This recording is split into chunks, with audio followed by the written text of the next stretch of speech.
Соңғы уақытта бір нәрсе қатты көбейіп кетті.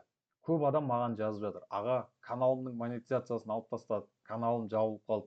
Ештеңе істемедім, бірақ YouTube ақша табуды тоқтатып тастады.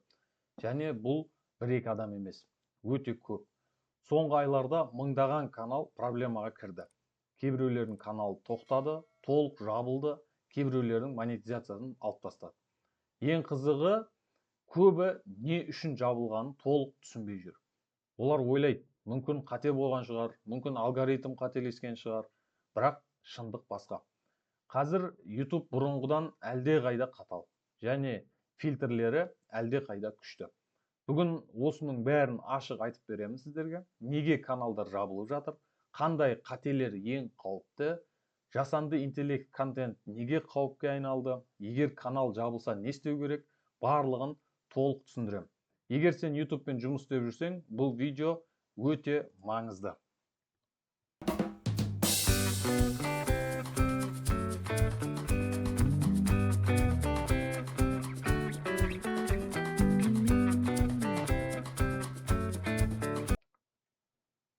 Бірінші бөлімге келейік. Неге қазір бәрі өзгерді? Бір нәрсені түсіну керек, YouTube қазір платформаны тазалап жатыр. Неге? Өйткені соңғы жылдары контент қатты көбейді. Әсіресе жасанды интеллект шыққаннан кейін, бұрын видео жасау қиын болатын, камера керек, монтаж керек, сценарий керек, дауыс керек. Енді ше, жасанды интеллект мәтін жазып береді, жасанды интеллект дауыс жасап береді, видео жасап береді, және тамбнейл да жасап береді. Барлығы оңай қазір. Сол себепті сапасыз контент өте көбейді. Қайталанатын контент көбейді. Бірдей видеолар көбейді. YouTube мұны тоқтатқысы келеді. Себебі платформа сапасын сақтау керек. Егер көрермен кіріп, бірдей контент көре берсе, платформадан кетеді. Сол үшін YouTube фильтрлерді қатайтты. Бұрын және қазір. Бұрын саясат бұзсаң, яғни YouTube-тың шарттарын бұзсаң, саған ескерту келетін.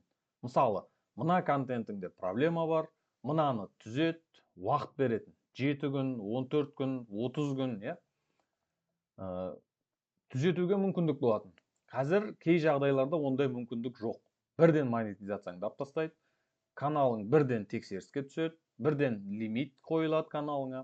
Міне, айырмашылық осында. YouTube автоматизацияны күшейтті. Жасанды интеллект арқылы тексеруді күшейтті каналды. Жүйе жылдам жұмыс істейді.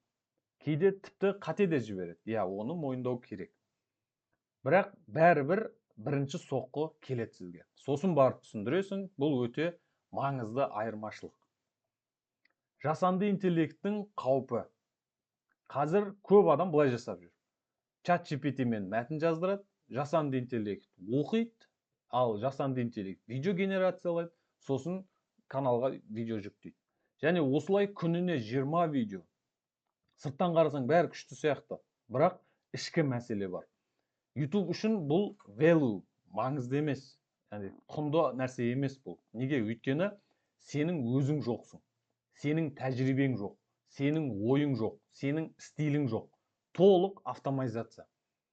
Ал YouTube адамдық құндылықты жақсы көреді. Мысалы, сен жасанды интеллектті қолданып сценарий жаздың, бірақ өзің түсіндірдің, өз мысалыңды қостың, өз тәжірибеңді қостың. Бұл жақсы.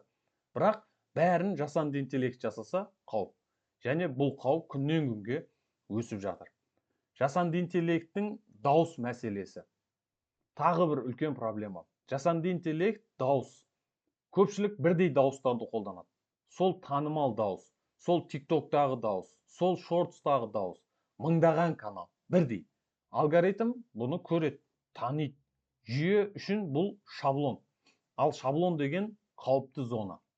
Сол үшін жасанды интеллект дауыс қолдансаң, өзгерту керек. Тембрін өзгерту керек, стилін өзгерту керек. Мүмкіндік болса өз дауысың. Яғни ең қауіпсізі өз дауысыңды қолдану.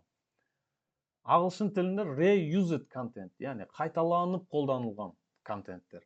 Бұл көп адамның түсінбейтін жері. Сенің өз видеоң, бірақ оны басқа каналыңа жүктедің. Немесе басқа біреудің видеосын өзің жүктеп алып, өзің каналыңа жүктедің. Ойлайсың, өзімнің контентім ғой. YouTube олай ойламайды. Жүйе былай қарайды. Бұл видео бұрын бар, қайталанған, бітті.